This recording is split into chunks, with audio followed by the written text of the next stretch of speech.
Are you wondering how to choose the perfect science curriculum for your family?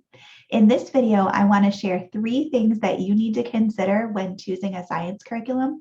And I also want to share how I go about choosing a science curriculum with my experience as a trained teacher and spending over a decade in a classroom.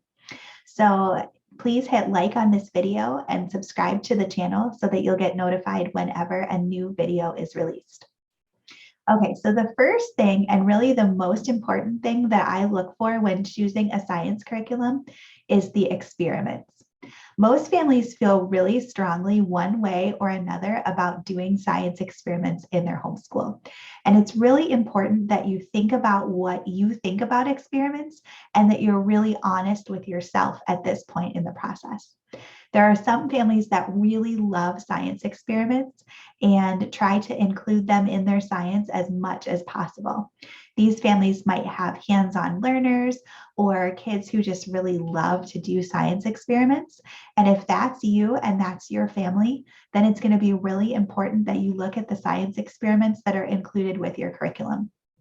On the other hand, if you hate science experiments and you're not the kind of person who really likes to get your house messy, or you don't want to have the hassle of having to gather the ingredients, then it's really important that you're honest with that up front. Because if you choose a science curriculum that has lots of experiments and is really experiment based, and you hate doing experiments, chances are good that you're just not going to use the curriculum. And so you can save yourself a lot of time and money and frustration by just being honest with that up front and by looking for an option where you don't need to do so many experiments. There's not really a right or wrong answer here. It's going to depend on you and your teaching style, and also your kids and their learning styles. So the key is just to be really honest and to really spend some time thinking about how your family falls along that lines. If you are looking for a curriculum that includes experiments and you want to do experiments, it's important to take a look at the experiments that are included. I'm always looking at the supply list and then also at the steps of the experiments. So with the supply list, you want to make sure that the things that are on the supply list for the experiments in general are pretty common household supplies or things that you have around the house or could easily obtain. So some curriculums do a really great job of this, of creating doable experiments that use common supplies, and other curriculums, you take a look at the supply list and you can kind of tell as you read it that this is going to be a pain to find all these things. And I would recommend steering away from those kinds of curriculums, because if you don't have the supplies for the experiment and it comes time to do the experiment, that is really frustrating and just a situation that you don't want to be in. So really take a look at the supply list and see if it's realistic. And then also you want to look at the experiments themselves and the steps that are required in doing them. And you want to make sure that the experiments in general seem like something that your kids can do by themselves, or at least most of the steps by themselves. You definitely still want to supervise your kids when they're doing a science experiment. That's really important. But you want to find a science experiment where your kids can participate and where they can do the experiment instead of you doing the experiment and them watching. So you want to kind of read through at least a few of the experiments and then think about, is this something that my child could do on their own? Again, some science curriculums do a really great job of including realistic experiments that kids can do, and other curriculums are very complex in their experiments. And although those experiments may be really cool and there might be a place for them once in a while, it can be frustrating for kids if all they're ever doing is watching their parents do a science experiment. You also want to look at the format of how the experiments are included. Is there an experiment in every lesson, or is there an experiment in every unit, or are there just occasional experiments?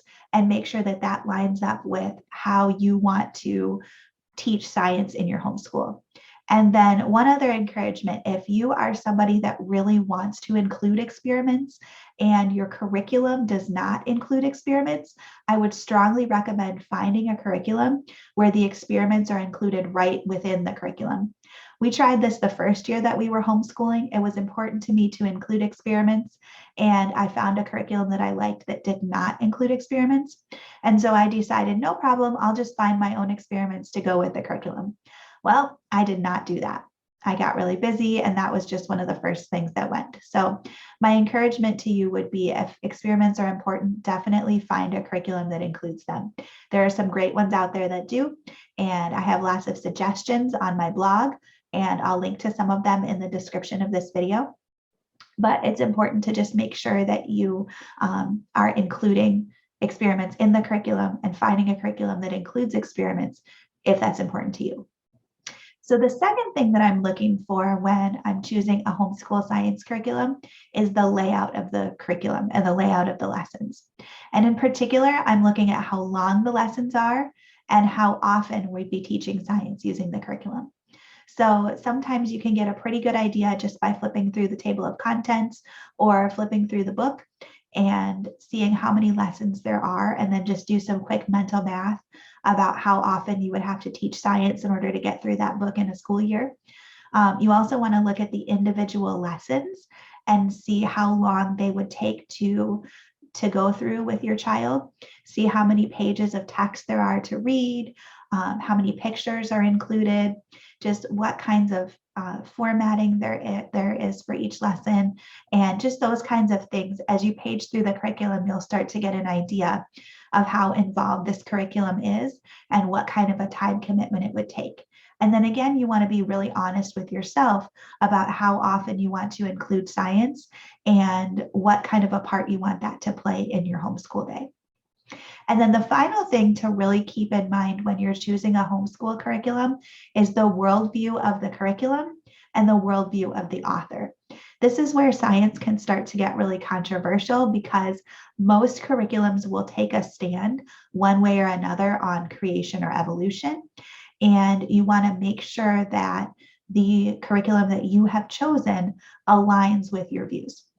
And this is really important, because if it doesn't, then it's going to take a lot of editing on your part to make sure that you're communicating the right views that you want to with your child. And so you can usually find that right on the curriculum's promotional information. If you go to their website, a lot of times they'll talk about their worldview. And especially if it's a Christian curriculum, you can look for a statement of beliefs and just read those to make sure that they align with yours. It's really important just to make sure that you're aware of that and that you're aware of how that information plays into the curriculum. This can also come up sometimes in the health portion of the curriculum. You might look at how they introduce reproductive health and topics like that in the curriculum that you're studying. So those are the three things to consider: the experiments, the layout of the curriculum, and then also the worldview of the author. Please share your favorite science curriculum and how you found it in the comments.